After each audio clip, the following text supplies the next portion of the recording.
There is a place that is spoken about only in whispers, a dark area that spawns the beginnings of urban legends, a place where anything can happen and usually does. During the light of day, it hides just outside of view, but when the sun goes down, spirits, creatures of the night, roam free, and things do go bump in the night. It is in every state and every country, and there is no escaping it, no matter how safe you feel behind your locked doors and latched windows. So we invite you to turn down the lights and turn up your radio while we join Dave Schrader and Tim Dennis, your hosts, on a journey into the darkness on the edge of town. Welcome to the best in paranormal talk radio. This is Beyond the Darkness. I'm Tim Dennison for Dave Schrader, who has the night off. Great show tonight, and a very scary and interesting show at that, and we'll get to it here in just a second. A couple of reminders here for you that Dave is actually going to be on 3 times in December. To know when he's going to be on, be sure to check out Coast to Coast AM and coasttocoastam.com to check the times in December when Dave's going to be on. I think the first time is December 2nd. That coming up here shortly. And he is going to be on in November as well. November 25th is when Dave is going to be on, I believe. The dates have changed now. It was going to be the 24th and 25th. I think it's just November 25th now that Dave is going to be on Coast to Coast AM. Of course, I'll engineer for him that night. So that coming up here soon. And I know a few people have asked me about IWI. We ran our last IWI date in Coon Rapids this past Saturday. So we'll be letting you guys know through this program and through other means where IWI will be running next in December and in January. So we'll keep you up to date on that as well. Of course, if you want to find out where Dave and I are going to be around the United States and around the world, you can go to darknessevents.com, and we'll keep you up to date there, as well as on our social media pages. And you can find out our social media page addresses on darknessradio.com as well. That you can, all our links are there underneath our pictures, and you can keep in touch with us that way. Tonight we have a special guest with us who has written many books, a distinguished author and researcher. Tonight we're talking specifically about many of his ghost experiences and about Haunted Asylums, a new book that he has out. But we'll get into the ghost experiences first. Let's welcome into the Beyond the Darkness, Eric Vernor. Is it Vernor or Vernor, Eric? Vernor. Vernor, okay, because I'm used to Corvus Nocturnum, which is, of course, a pen name as well, isn't it? Right, that is correct. Okay, because I'm used to that pen name more so than the Eric Vernor name. Let me ask. I'm going to just ask you that right off the bat. Why right under the Eric surname? What was it that made you change up from Corvus? Well, I haven't totally abandoned Corvus Nocturnum. I still use it occasionally, and on my bio page, I put both on the back covers. That way I don't lose any of my old fans. But as I'm getting older and I'm being asked to do more colleges and television programs, my agent felt it was time that I start using my given name to appear more polished and professional to the mainstream audience. Is a little bit of a conundrum to you, or a little bit of a like a sense of loss? Because I think you identify or come up with an identity, I know, in one way or another, and you develop a bit of a community around your identity as well. Right. That's true. Do you feel a little bit of a sense of loss is the way I would put it, when you drop one identity and pick up another one, especially as an author or even as a speaker? Yeah, most definitely. I do think that a bit of the mystique disappears slightly, but a lot of my old-time fans will follow me no matter what, and the new ones won't care at all. So I do make a point to put both nom de plumes together on my bios. There's a bit of a power to names as well, which is interesting in itself too. And like you said, it does lend to a little bit of mystique. Speaking about a little bit of a mystique around the man, let's talk a little bit about your beliefs first and your beliefs in the paranormal. Am I wrong by assuming that you not only had a skeptical side, but maybe even a little bit of a cynical side at one time when it came to the paranormal? Yeah. For many, many years. I mean, I've always loved the occult and all of the different subgenres of old architecture, Gothic style, and of course that led me into fascination with paranormal because of the different friends I have by going to horror paranormal conventions all the time as an author. Obviously, I got to know a lot of the major stars of paranormal TV shows when we became friends, and I started working with them more. And it just sort of developed. I mean, I'm so busy traveling and writing all the time, running my publishing company, I don't have a lot of time for television. So, over the years, I've made the acquaintance of several people.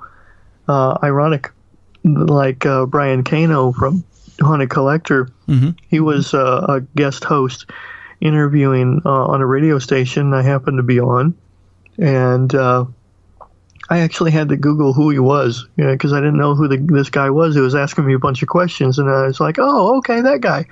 So that was kind of ironic. And I told him about it later, and he laughed. He said, "Well, at least you weren't starstruck." And I said, "Nah, I come from a family of vaudeville entertainers from my background, so we knew a lot of famous people growing up, generations. So I'm not one to get overly goo-goo-eyed over anybody, no matter who they are." Just real quick, the vaudeville thing interests me. That who in your family had you associated with from the vaudeville era? It was my grandmother, and she was very close friends with Bing Crosby. Oh, wow. Very cool. Yeah. Very cool. He used to call the house when I was 6, 7 years old and ask for dutes, and I didn't know for years who he was until someone told me. Really? Yeah, yeah. She was acquaintance with Clark Gable, and she knew Abbott and Costello for a short time. Oh, wow. Yeah, my grandma was a hoot, and she actually is the one that she didn't like horror so much. It kind of creeped her out, but she was a very big fan of Bigfoot and the Bermuda Triangle. She followed people like Carl Sagan and stuff in her day. So I guess between her being like that and my grandfather being a member of the Masonic order, I kind of came by my Addams family nature genetically. All right, there's some pretty rich stuff here to get into. So you have so your grandmother has an acquaintance in Abbott and Costello, but did she ever watch the more spookier Abbott and Costello comedies and ever comment on those, or did those fascinate you at all? She never brought it up, and my interest quickly turned to Bram Stoker's Dracula and reading Poe's works, and I did an oral book report on both Dracula and Frankenstein from memory when I was a kid. So I guess this sort of the classics really stuck with me even as a youngster. So then I have to ask this question too. Grandfather is into the Masonic order. Does this pique your curiosity, and do you ask questions of grandfather, and is he forthcoming, or does he say, you know what, when the time is right, you too can come forward and become a Mason? Well, honestly, I did not know he was a member, nor his father, until I started doing my family tree and I read it in their obituary. Really? So he never really said anything and never really made it known? No, they were very traditional, I guess you could say, when it comes to keeping the secrets. So never brought you along to anything having to do with fundraising or anything like that? No. My grandfather kept pretty much to himself. He was a kind of eccentric, and my grandmother was the more free-spirited, talkative one. Interesting. Very interesting indeed.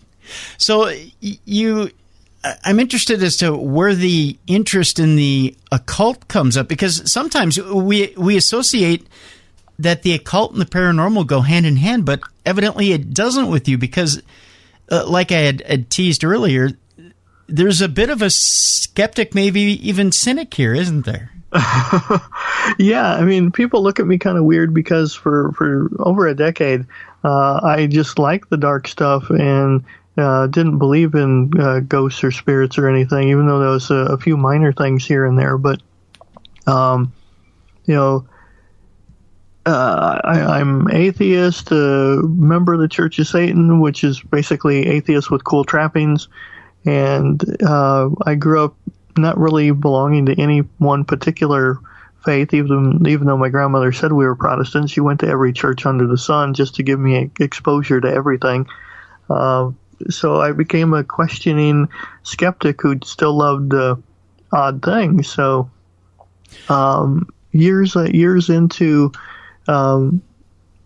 writing, researching, and I did my first book back in 2004, and I became close friends with Michelle Belanger, who a lot of your listeners may know from Paranormal State, but I knew her before the show even tapped her on the shoulder. And, she was a psychic and told me a lot of things that she had encountered, and we shared some stories, but I was coming at it more purely from an academic in pop culture and mythology and folklore. And then she was telling me the other aspects of psychic vampires and the paranormal and ghosts and everything. And I was fascinated by it, but it was kind of like, yeah, okay, whatever, until much, much later. Because this is what fascinates me. Let me ask you this question here, Eric. Was there a belief at some time or another in the fascination with the occult? And again, you'd mentioned the membership in the Church of Satan. Was there a fascination with, or did you study any type of witchcraft, or did you believe in magic? I believe in the theory behind what the psychodrama of ritual consists of.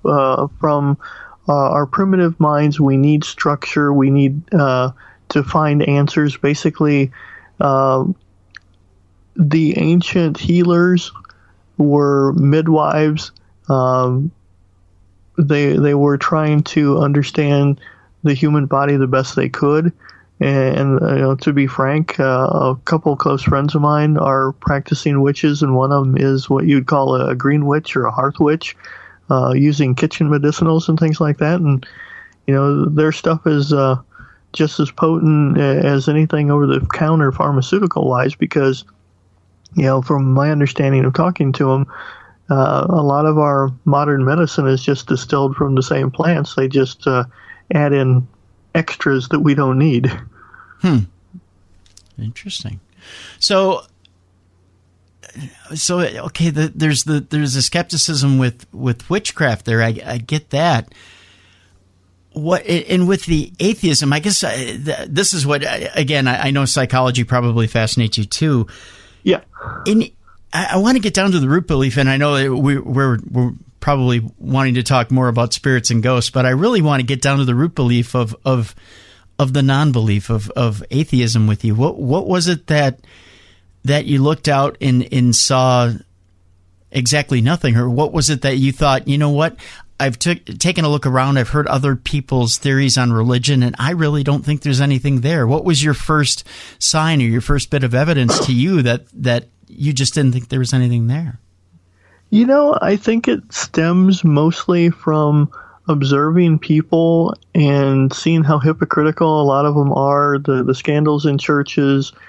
And then what kind of clinched it for me was when I was in middle school, I was asked to do a report on the 100-Year War, otherwise known as the Great Crusades.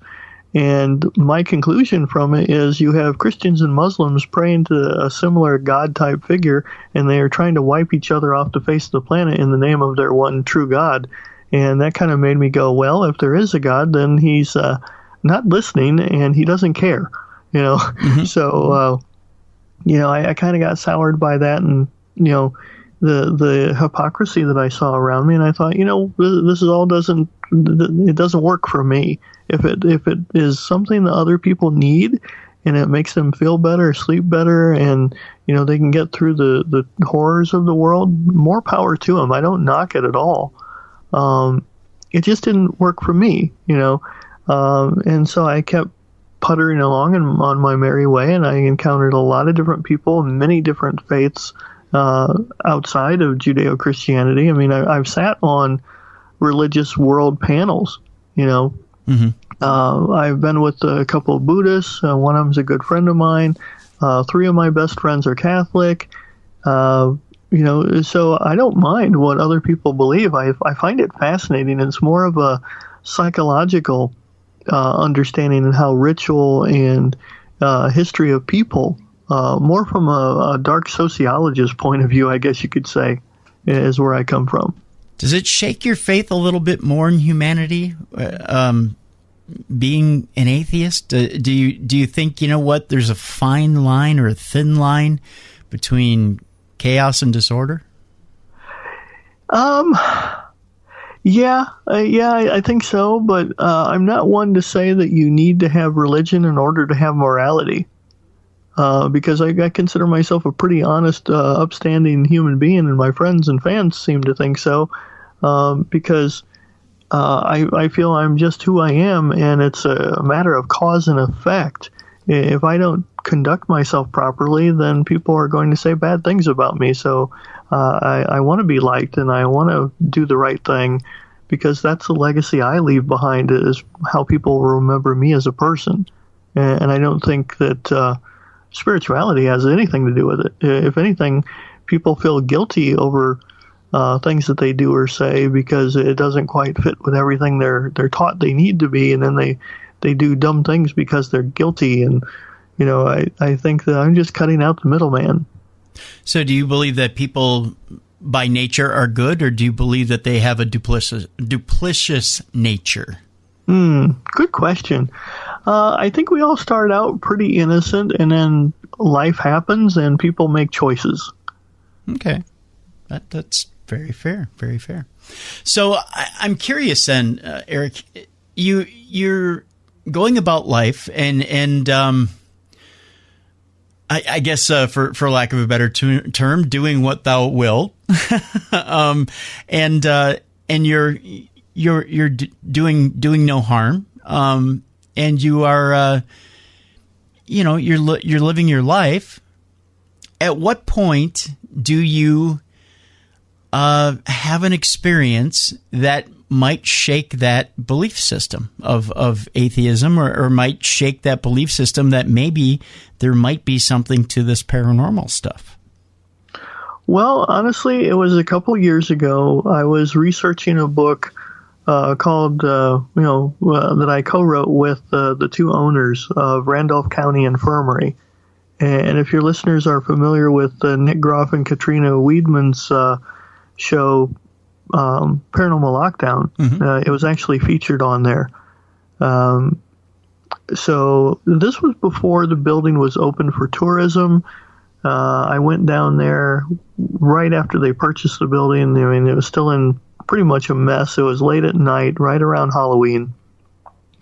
And you'd think that would be the prime time, that if something was going to happen, it would be the thinning of the veil and, at night and all this sort of thing. And there were 2 paranormal investigators came with me because they wanted to do some research at the same time. They were friends of mine, and one of them was co-producing a television show that I was working on at the time.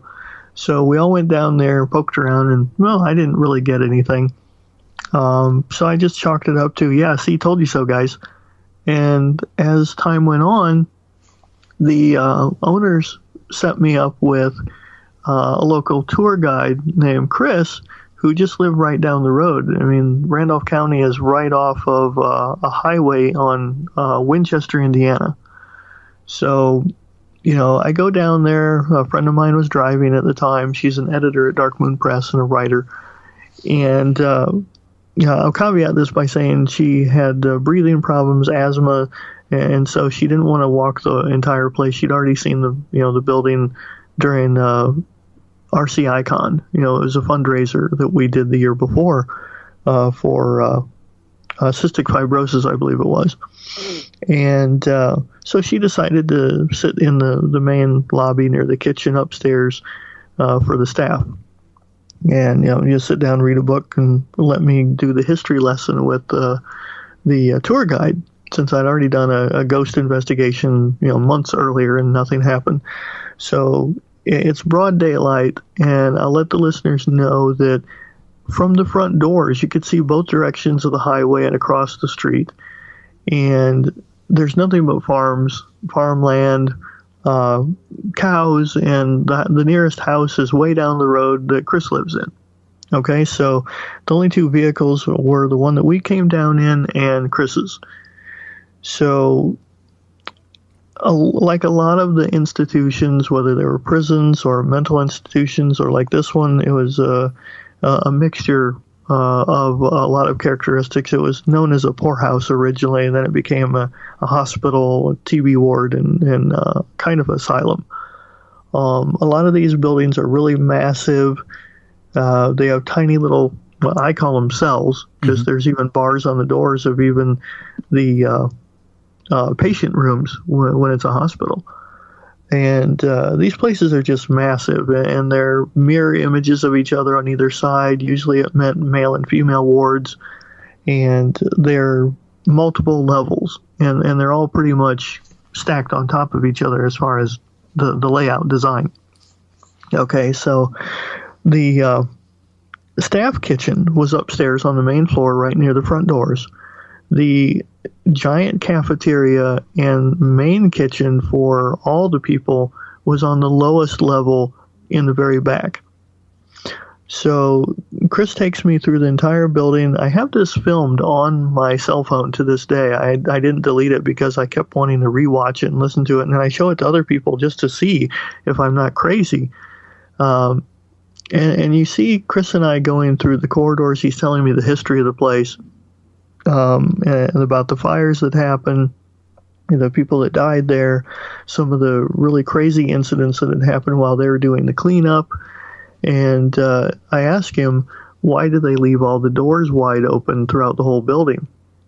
And he said it's because, and you'll find this in the book, Haunted Asylums, in the photos that people contributed for me and a few that I took, that a lot of these places will leave the doors open for the same reason Christopher told me, that if there is a door closing, it'd be easy for the people coming through later to find out where this happened. It's for their records. So, Star is upstairs on the main floor towards the front. Chris and I are at the very back on the floor directly below. So we're just going through the place, and he's showing me around the kitchen, and all the cupboard doors are shut. The main doors leading from the stairwell, everything's wide open. And we're coming down the hallway, and I'd say this is a good 100 feet, maybe 200 feet. It's hard to tell even during daylight on the lower level, because you're passing windows from the different cells and storage rooms. Some of the sunlight is coming through, or the glass is broken, so you're hearing a little bit of the sounds of the outdoors. You're getting some light other than flashlight. And like I said, I was using my cell phone, so I could definitely hear and see what was going on. And we're almost halfway through the property towards the front of the building at this point, and you hear a very loud bang. And like I said, we're the only three people in the building. There's nobody for miles. And here I am, the skeptic of everybody, going, it's Adam Kimmel from Resident Undead that just bought the place. He's trying to pull one over on old Corvus here, But I look at Chris. You can see me on the film, or hear me, because I'm pointing the camera at him, so he's the one who's on the screen. Mm-hmm. And I'm like, did you hear that? And he's like, yeah. And so we go back. We don't see anything, and nothing's been moved, but it clearly came from behind us. And I'm thinking, well, Star has asthma and was upstairs. We would have heard her running above us. We would have heard her behind us. And so we go calling up the stairwells, and there's many of them through the hallways. And we don't hear anything. We don't hear a response from her. So we're starting to worry a little bit. What if she fell? What if she got hurt? Whatever, trying to find us. Got tired of waiting. And, long story short, we come upstairs to where she's sitting, and she's still reading a book where we left her.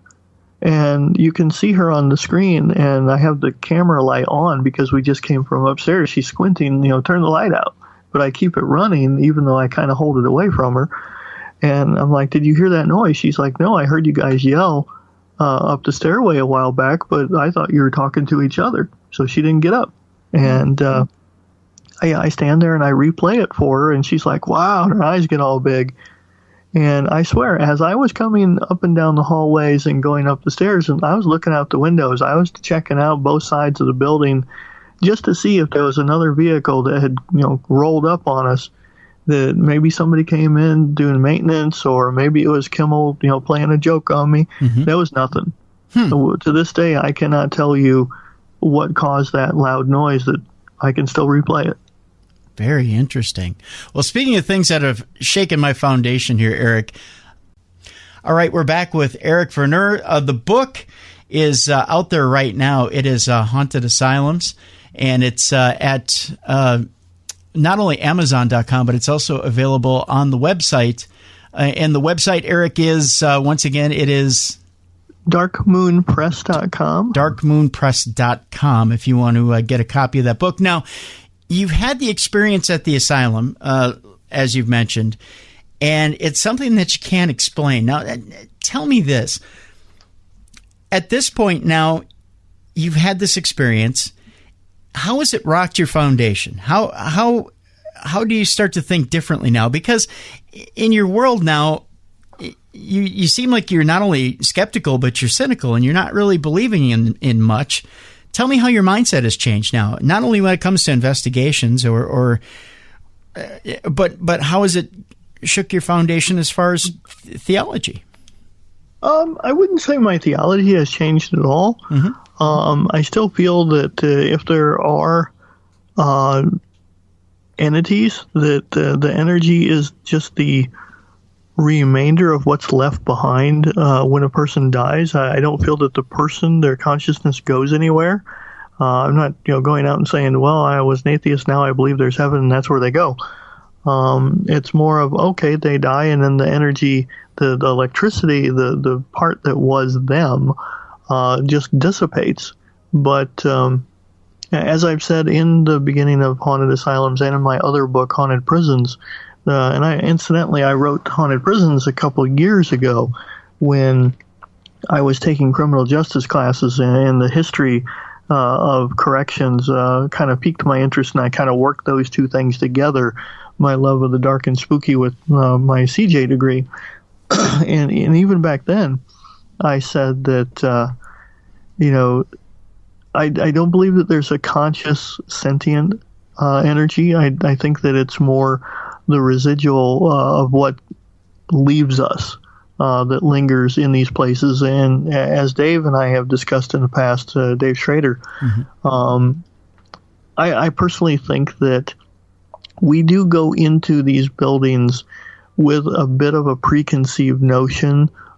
We hear the stories. Some of these places like Waverly Hills or Norwich or Penhurst or even of the prisons, we have Alcatraz and Mansfield and places.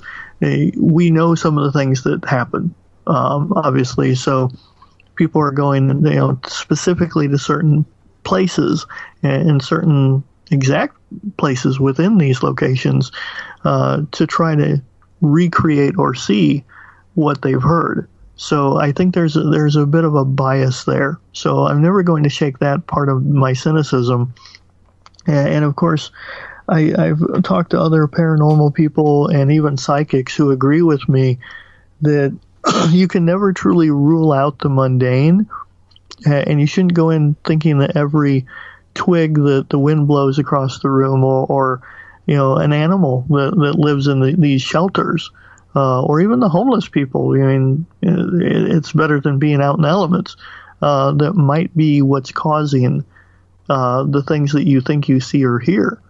So I think what it's done for me is made me want to rule out the mundane first and then start asking, if it's not that, then what could it be? I mean, I'm not one of these gadget guys. I don't have the first idea of what my pals that are into the paranormal pull out all these contraptions and start getting readings and, voices and, or what they think are voices through the static. And I'm going, okay, what's this? What does this do? Because I'm learning as I go. I know Dave would want to ask you this question, and I guess I'm going to ask you this question as well, Eric.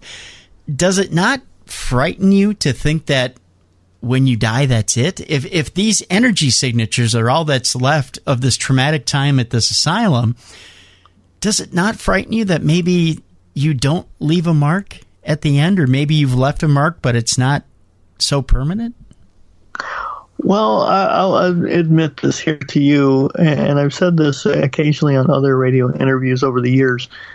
I think that's one of the things that drive me in continuing to put out 500 paintings and 30, 40 books, is because part of me is paranoid that I'm not going to be remembered after I'm gone, and to be less maudlin and disparaging, I will say that I think that all of us, to some degree, are remembered by the monuments we leave, and I'm not talking about statuary. I'm talking about the artwork we do, or music that some people make, or if you're a household name and you're fortunate enough to become rich and famous, where you say just the first name or last name and people know who you are, that's great.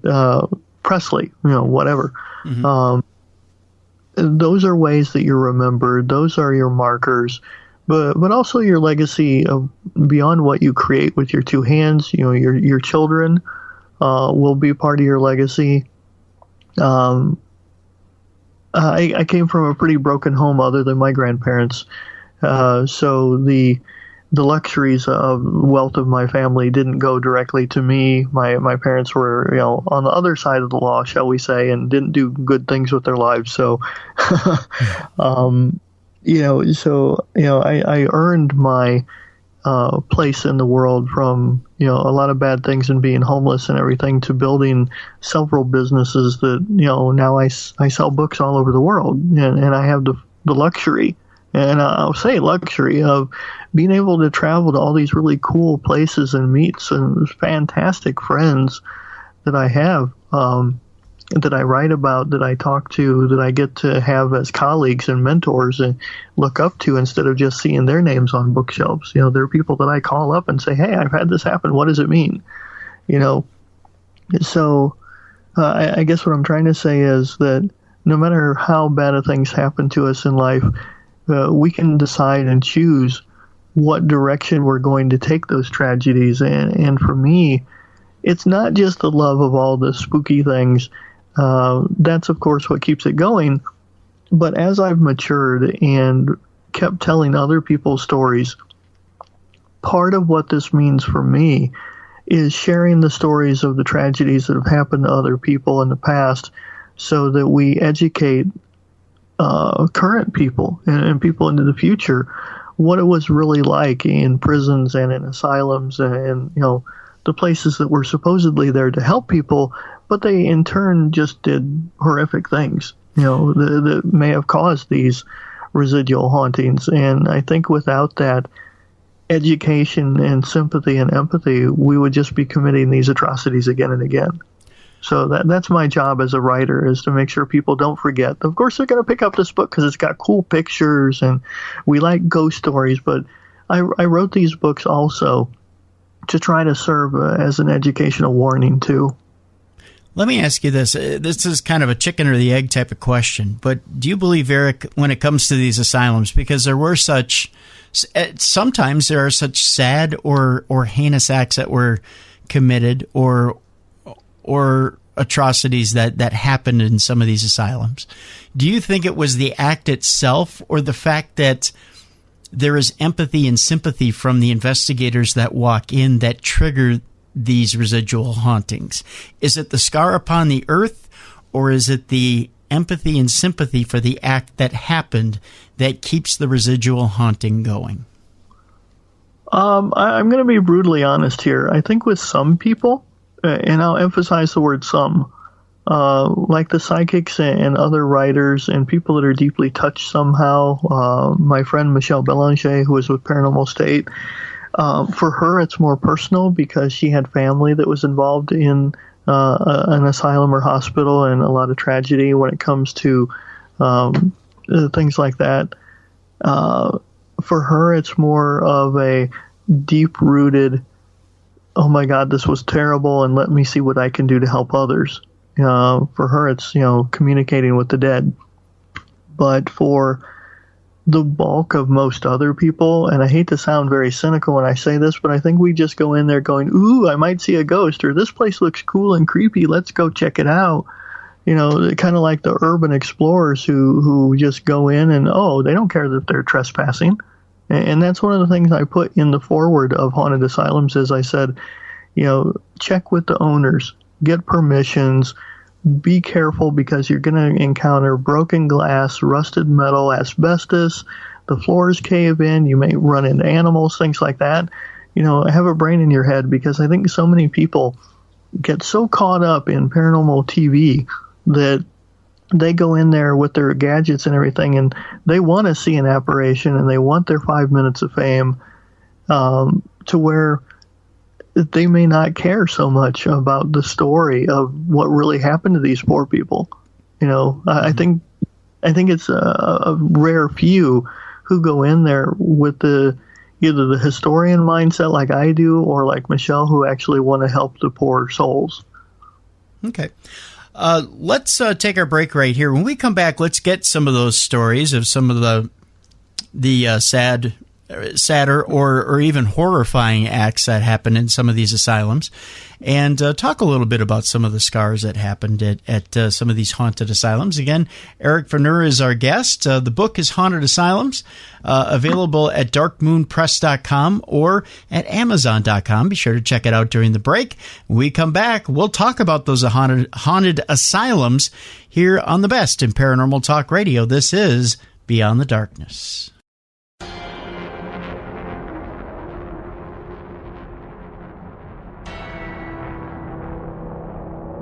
Beyond the Darkness.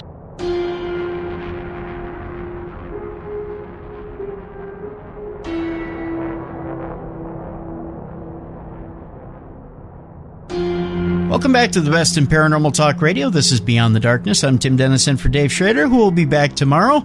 Our guest is Eric Vernor. The book is Haunted Asylums, available at darkmoonpress.com or at amazon.com. Be sure to get a copy of that book. You can do so actually by using our links, our Killer Deals link at podcast1.com or at darknessradio.com. Just go to the link at your corresponding country, either the U.S., England, or Australia. Click on the link and follow it, and just look up Haunted Asylums and Eric Vernor and get your copy there. If you click on that Killer Deals link for Amazon and order the book that way, you also help out your buddies here at Beyond the Darkness. So that's a little added bonus there as well. Eric, before the break, I teased that we were going to talk a little bit about some of these asylums. And let's start out with this. I want to know, out of all the asylums that you have investigated, which one, you hate to use the word favorite, but which one would you say sticks out to you as far as character goes, or which one to you would be has the most character or sticks out to you as a memorable one? Well, I'd say that two or three of them in particular. I'm kind of sad that Danvers is more of a shell of what it used to be. It got ripped apart and turned into condos. Mm-hmm. I was just out at Salem last weekend and went by Danvers City, so I got a chance to get a glimpse of it. So that one stands out. The movie Session 9, I know it's a made-up horror film, but at least you get to see what the building really looked like. That stands out because the physicians there were notorious for lobotomies, and it was actually perfected here in the United States at Danvers. It wasn't started in Danvers, but it was done pretty regularly there. Norwich was another one. I believe it's in Connecticut, and they were pretty horrific on doing what was called hydrotherapy, where it wasn't just warm water would relax people, like a spa or something. They would actually put people in freezing ice water, and they would have, and I've got pictures in Haunted Asylums showing this. They've got pictures of old cast iron tubs where they had what looked like straitjackets bolted directly to the outer part of the tubs. You can see the tattered remains and just guess what it was like. I believe Life magazine, one of the older issues, actually showed people in the restraints from the 30s and 40s. What were they hoping to do with that? They were trying to shock people into behaving properly or get their minds right. It's very similar to insulin shock therapy that was very popular in the 40s and 50s for schizophrenia. They would risk brain damage or put people into convulsions, and electroshock therapy, just literally fried people's brains. And, what's sad about that is electroshock therapy is still being prescribed to people in extreme cases today. Jeez. I mean, we're not lobotomizing people like we used to, which is where they would kind of take an ice pick and a hammer and poke it through someone's cranial orb right next to, the eye and the nose where it comes together. Every time I hear that, I cringe. It's that little ting, ting, ting, and then they just kind of wiggle it around and scramble part of the brain to make you more docile, And but yet those weren't the most horrific things that people did to each other back then in the so-called name of helping people that were feeble and afflicted. There was one doctor in particular, his name escapes me right now, but I mention him in the book. He was infamous for pulling teeth because they thought that that's where the madness were. Or, they would cut out certain parts of people's anatomy and they would, bleed to death because these guys weren't surgeons. They were just medical doctors for the mind. And there was this one guy, I believe over a period of 20, 30 years, was responsible for, through disease and infection and everything, hundreds, if not thousands of his patients died, and it kept getting swept under the rug because his success rate on the ones that did live was all that they talked about, and he was friends of the governor. In this... they talk about Joseph Mengele of the Nazis' experimental, mad butcher doctor. Mm-hmm. Well, the people that were doing things in the United States during that same time period or before were just as awful. Now, is it, I'm going to ask kind of a weird question. I know I'm going to get flack for, but is it the perspective of history? Because there's a fine line, I think, between experimentation and cruelty, don't you think? I mean, we sit here today and we look at the things that they did 50, 60, 70 years ago and go, my God, how barbaric. How could you even think that would work? And you look at some of the things that we could potentially do in labs today that think, this is cutting edge science, or of course we would do this because this plus this should equals that based on previous science or previous things that did not work. And you have to go kind of down the rabbit hole in order to get to your destination. To me, it seems like, but the logic in that starting point, well, you know what, if we do go through the nose with an ice pick and just hammer away at the frontal cortex, of course someone's going to be docile. We destroyed the brain. Of course, logically that makes sense. Is it humane? No, but No. I mean, the some of the things they did in the 1800s to treat insanity was the whirling chair or the tranquilizing chair in 1804.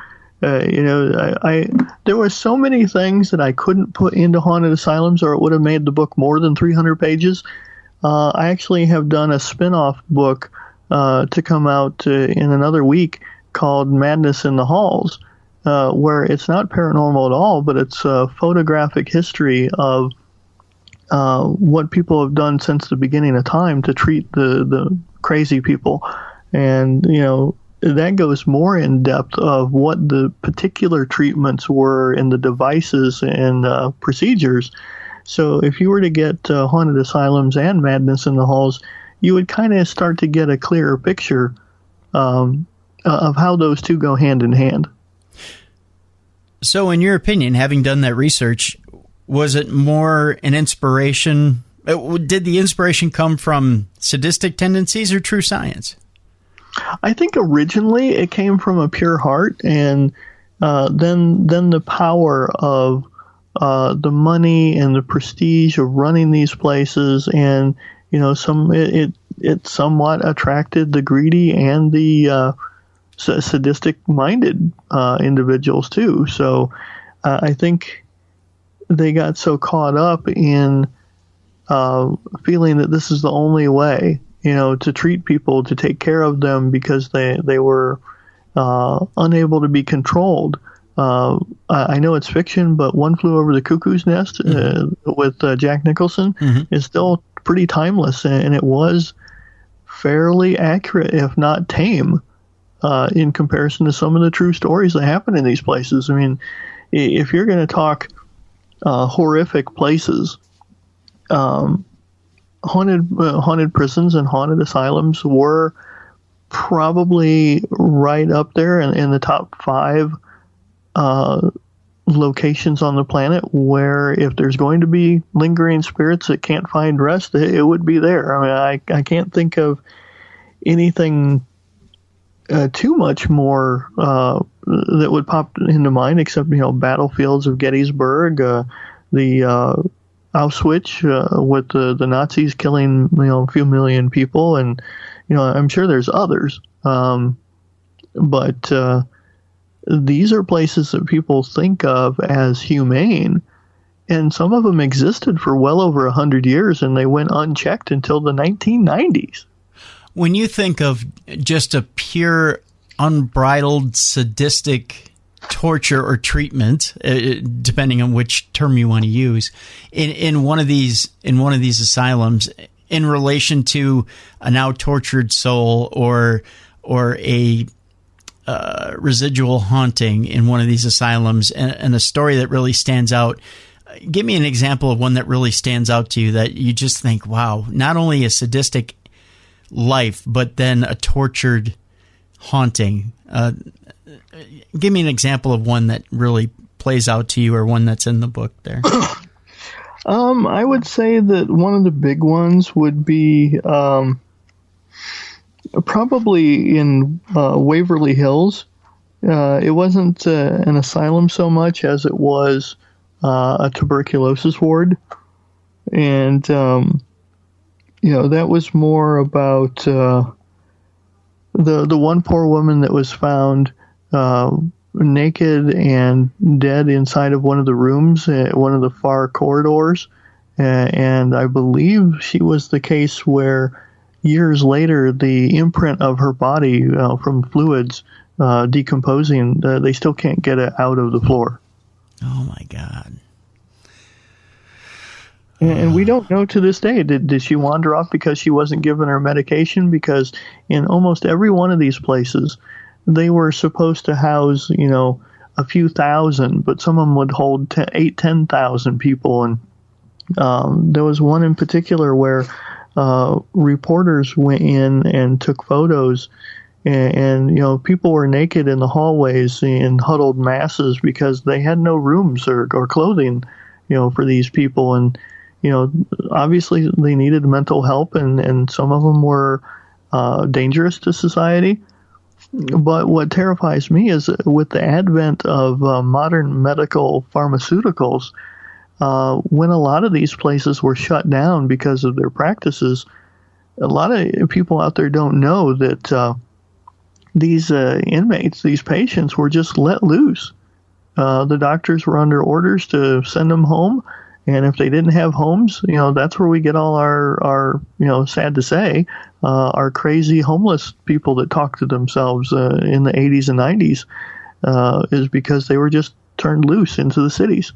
There's a lot of these places, if you're allowed to go, exploring or you do it illegally, you'll find entire rooms full of medical patient records that were just left in boxes or filing cabinets. The movie that came out a couple of years ago called Eloise, I think it is, was actually filmed at the Eloise, Michigan lunatic asylum, and they talk about that. That's the gist of the movie, where this one character goes and tries to find his aunt, records for her so he can get his inheritance or something. I watched it close to Halloween for, a little bit of entertainment, but also a little bit of research. So, my idea of passing free time is kind of strange, but, it's like these places have a character, an ambiance, I guess you could say. I told Dave once and some other interviewers that the very nature, maybe not so much for the asylums, but definitely for the early prisons like Mansfield and a few of the other ones that I've gone by, that they were deliberately created in their architecture to be intimidating. That's why you have the tall Gothic windows, the cell doors that would be like stacked upon each other, one floor after another, where you would just look down and it would like go forever, 2 or 3 stories down. They were made to be intimidating to the people as soon as they rolled up and dragged them off of the buses or trains. And, it was to kind of beat the submission into them without even touching them. And I think that from day one until, some of these people were there as teenagers, and then they lived there until they died from disease or killings from other inmates, or even from the guards or from doctors. They buried them on the property because if they didn't have people to come collect them, and this is honestly why a lot of the older buildings like these, both types, still have cemeteries, and they can't bulldoze them because it's a federal regulation that if there's a cemetery on the property, that the places can't be totally, turned into parking garages. But you'll see just numbers, or maybe not even numbers at all. The field behind Randolph County is just farmland, and that's where we believe that a lot of the fire victims that perished there about, I believe, 30, 40 years ago, were just buried out and back. I wonder why you can't turn over those buildings. Well, I think it's a respect for the dead, and they don't know who to pack up the remains to, because they've been there for decades.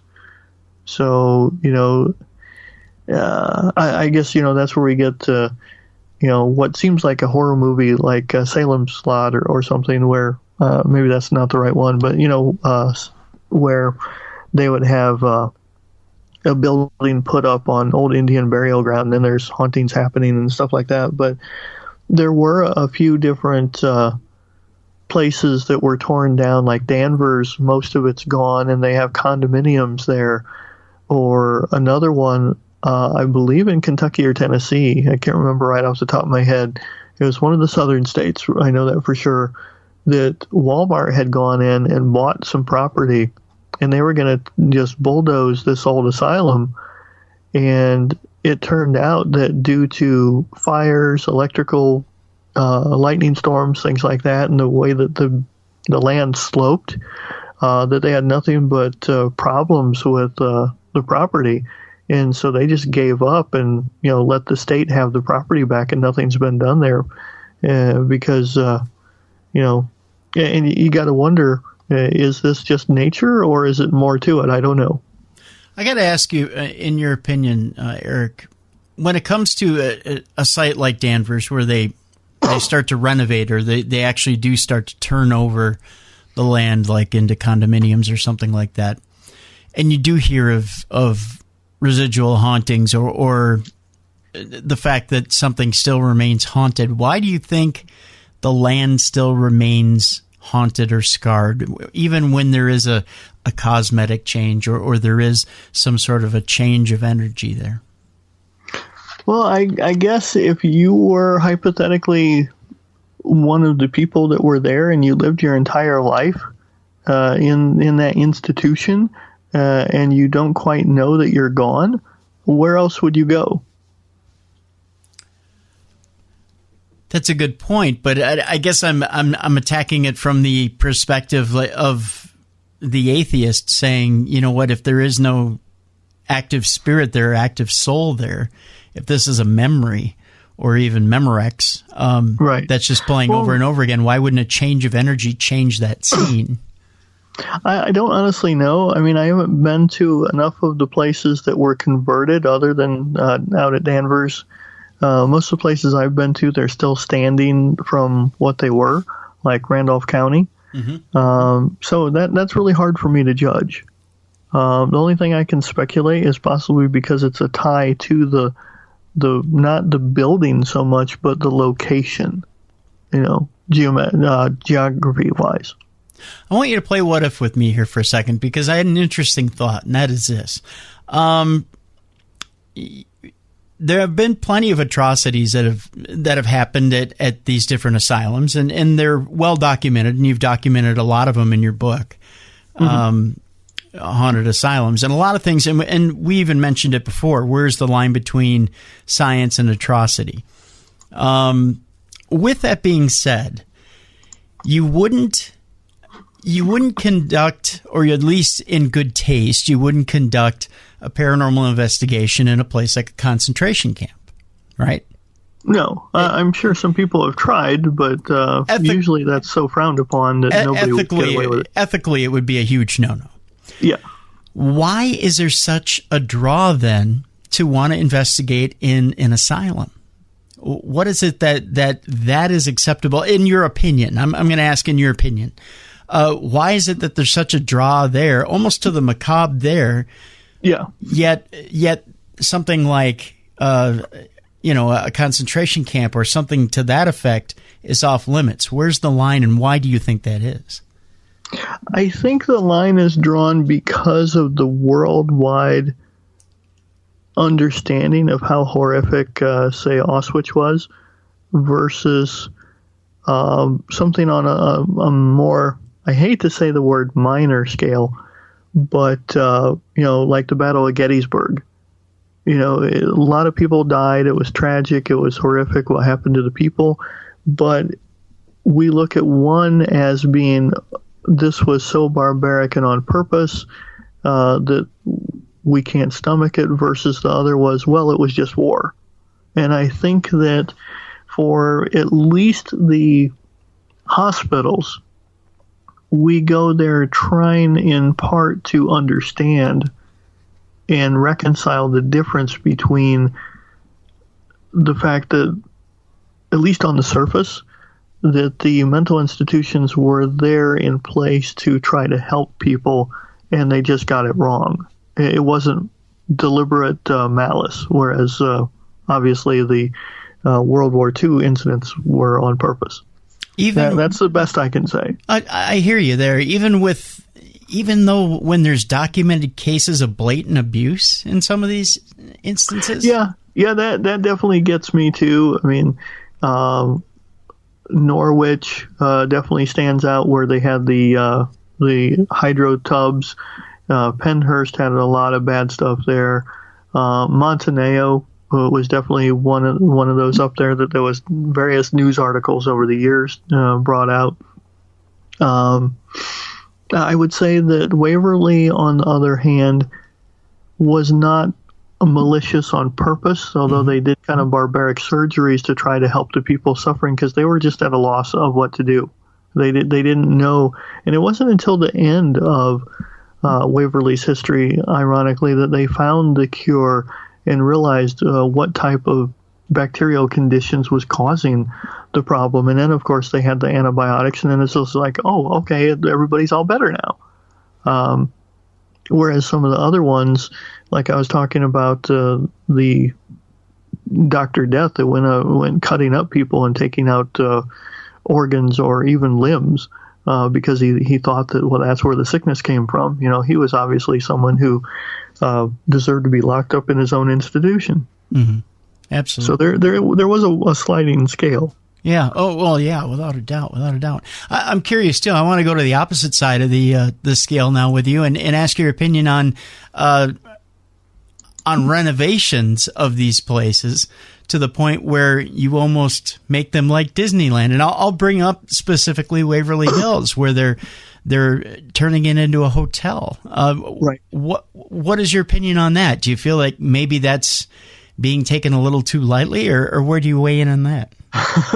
Well, I'm of two minds on that, and I'll explain why. I was filming a television show that I wanted to get off the ground 4 or 5 years ago. That's what got me into exploring a lot of these places, called Eerie America, where it was a travel guide for where to go see history things, where to eat at, where to sleep at, where to shop at. So part of me was going, oh, wow, cool. It's a place for my show to go film, a creepy place to get a hotel room. So I think it would be kind of cool for some people to spend the night. But at the same time, I kind of cringe at it, too, from a more purist historian, academic point of view. It's like, do they really got to do that? Yeah, to me, when I first heard it, I understand that there are operating costs. I get that there are operating costs, and I get that it's not cheap to run an asylum. I get that.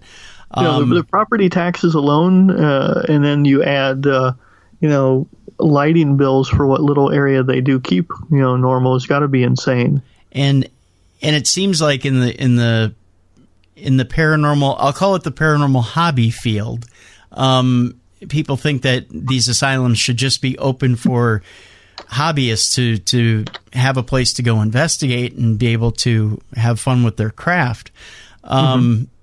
The only problem is it does cost money, and that's not something that's going to be subsidized by the state. It's not something, these are private owners that don't have tons of money just to keep a building open. Yet at the same time, it seems to me that it kind of makes light of the history of what actually happened in that building to, put in, fine dining and hotels. And, to me, that kind of diminishes the impact of what happened on that scene, Yeah. And I would be of that same mindset too. Our guest with us is Eric Vernor. We're talking about Haunted Asylums. That's the name of the book at darkmoonpress.com and at Amazon.com. And Eric, I got to ask you this question again.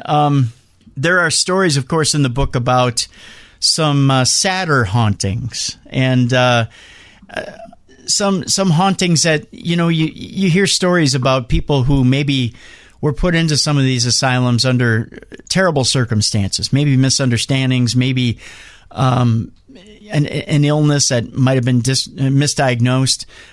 Give me an example of a story, a sadder haunting in one of these asylums that made the book, or maybe one that you had heard that you just said, you know what, there's just no way that this person should have been trapped in this asylum. Well, I can't give you a specific like that right off the top of my head, but I do remember one similar to that sort of thing where I believe it was Giebler Children's Home. It was strictly for youngsters that had developmental problems. And there was one child who was found, or the remains, I guess you could say, was found here and there on the property. And apparently one of the other inmates, another child, had murdered them because of one problem or another. I don't remember. It could have been somebody didn't share a toy with somebody. But, they found remains partially decomposed under the other kid's bed. And, to me, that really stood out simply because you feel sorry for both the victim and to some degree the perpetrator, because obviously they were suffering from a mental problem that they couldn't control. Especially someone so young. And it seems like there are quite a few asylums out there where you hear stories of children being put up there. I know Rolling Hills in upstate New York. Yeah, definitely. There's a Christmas room actually where I know Dave caught an EVP in that Christmas room, and you hear a child's voice. And I remember Dave talking to the kids in the Christmas room like a father would talk to his kids. And it to me, it seems like every time you catch a child's voice or a child's EVP, that in itself is incredibly sad to me. Yeah. Yeah. With adults, you kind of go like, well, they had it rough, boo-hoo. But when it's a kid, that they didn't have any say over it. And I can kind of relate to that too, because I grew up in multiple foster homes due to what my parents were like. And, I have Asperger's syndrome, which is a high functioning form of autism. So for people that aren't aware of it. So I can kind of relate to what some of these people may have gone through. I mean, with my own personal conditions, being homeless with a little bit of a mental, drawback, take it back 50 to 100 years, I would have been a resident. Knowing that, or putting yourself in that scenario and then turning around and writing the book, do you put yourself in the shoes of the residents as you're writing, or what kind of perspective do you come from when writing this book? Well, I'm definitely much more sympathetic and want to share the stories of what happened in these places, especially in this particular book, more than any of the others that I've written. I mean, yeah, I've run the gamut of zombies and vampires, from folklore to modern fiction, kind of an academic pop culture sort of thing, and just random other topics like that over my career. But the ones that I've been working on mostly this year, that I put a lot of work into, redoing this one especially, is difficult. Because I'm painfully aware that I could have been one of them in days gone by. Do you find yourself getting angry when you hear some of these stories? Yeah, I do. I mean, I lived through a lot of bad things. I've had people in law enforcement and in the medical profession try going out of their way helping me when I was growing up. And of course, I've also had bad foster homes too. I can see it from both sides. I can definitely tell that a lot of these people that worked at these places didn't have anything to do with the terrible things, and some of them got into the jobs because they really wanted to help, and then they got hamstrung by the powers that be. And then of course you had guards and other people. There was a gentleman when I was staying at a hotel earlier last year. And he told me that when he worked at one of these hospitals, he didn't want to say, but it's one of them over in Ohio, that there's tunnels connecting some of the buildings together. And he said that part of his job was to take the bodies of the deceased from their rooms or the operating rooms underneath to another facility for storage so that they could be disposed of. And they did this at Waverly too. Yeah. The very infamous body chute. And the reason for this for our listeners is because they didn't want to demoralize the other living patients that were struggling to survive whatever they were going through. Because, if you hear the wheels and the sheets go by of someone that had died that may have been your roomie, you're going to give up and think, oh, the doctors here can't cure me. I'm going to die too, So this friend of mine at the hotel was telling me, because he knew what I was researching, and he started sharing his story in the medical profession, that back in the day before he retired, he was one of the orderlies that worked his way up.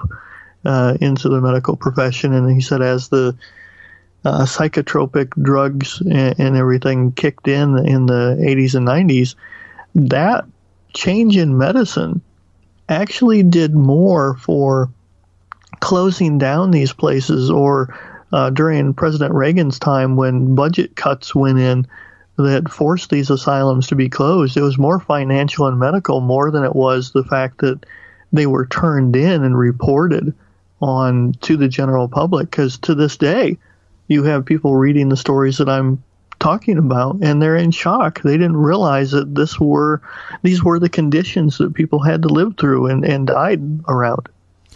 You know, you bring up psychotropic drugs and that being responsible for the closing of asylums. Now it seems like the news today is that are psychotropic drugs really good for children? And if we take steps forward, I mean, that seems to be the new barbarism in our society. And are we over-medicating our kids? And our adults, for that matter, too. Do you see something where eventually this period in our history, we see this as this becomes barbarism maybe 50, 60 years down the line? Yeah, I do. And only from a historian point of view, it's a sliding scale that people will look back on it and go, okay, well, it wasn't as bad as the 1800s, and the 1950s weren't as bad as that, even though they were still lobotomizing people, and then they were giving them excessive drugs, and then in the future maybe they're doing something totally different that's not as invasive. I do think that no matter how terrible it was, that the intent was still pure, and it just sort of got twisted and tangled and became dark along the way when you mix money and politics and the egos of the power of the physicians, on top of it. Is it an oxymoron to say that maybe at some time in the future we could return to a hospital setting, not an asylum setting, but a hospital setting that could potentially be more humane for mental illness? I'd like to think so, yeah. I would definitely like to think that that's the direction that we'll be heading into, but it's honestly hard to say. Because it seems to me, we really do have an epidemic in America, not necessarily other countries, but in America, we really do have an epidemic of mental illness, and not just mental illness, but people acting out under mental illness, and not only over medication, but prescribing the wrong medication for the symptoms of mental illness. And it seems like we don't quite have as good a handle on things as maybe other countries do, if that's fair to say. Well, to coin a phrase from my friend who went with me to Salem, who is a witch, she jokingly made a comment that doctors are just practicing medicine, whereas witches and healers have been doing it forever. That's a good quote. That's a very good quote. In closing here tonight, Eric, I guess I would ask you, what lesson do you want people to learn from your book having to do with asylums? Do you want them? What do you want them to absorb from it, from this different history, from the different stories that you put out there for people? I guess the biggest impact for me is don't look at it just as, okay, let's tramp through these old places and hope we find a ghost. Go there with a little bit of reverence for the actual events that took place and appreciate the changes that people are trying to make. I mean, Pennhurst's chief physician was quoted, "Every feeble-minded person is a potential criminal."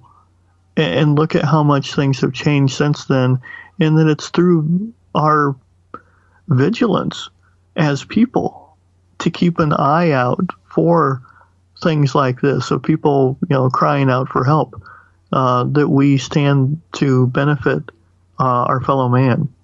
And that's the reason why I put this book out. Of course, the pictures are cool, the stories are spooky, but there's an underlying sense of educating the public at the same time.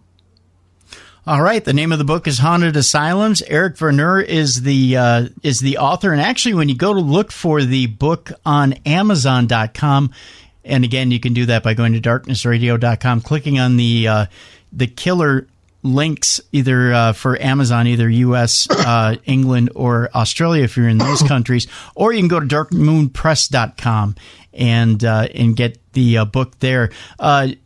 Eric is under E.R. Vernor, Vernor, for the author name on Amazon.com, but Eric Vernor is our guest. Eric, you have other books there as well at Dark Moon Press? I definitely do. I've got Haunted Prisons. I have History of the Vampire, which is coming out in a couple weeks. If people want to pre-order, I'm signing copies. There is a deluxe hardback in full color that I'm actually giving away a vampire documentary DVD with myself and Michelle Belanger in it. I've got a wide variety of books on Satanism, on zombies, and just pretty much anything you can think of. Myself or my fellow authors have covered, but we also have things beyond the paranormal. We've got books on holistic healing, self-help, motivation. We've even actually added some sci-fi and a few other topics in there. Sounds wonderful. Again, look for Eric Vernor at darkmoonpress.com and get all of his books over there. Eric, thank you very much for joining us tonight. Well, thank you so much. It's been a pleasure. Again, Dave will be back tomorrow night for more strange and supernatural right here on the best in paranormal talk radio. This has been Beyond the Darkness.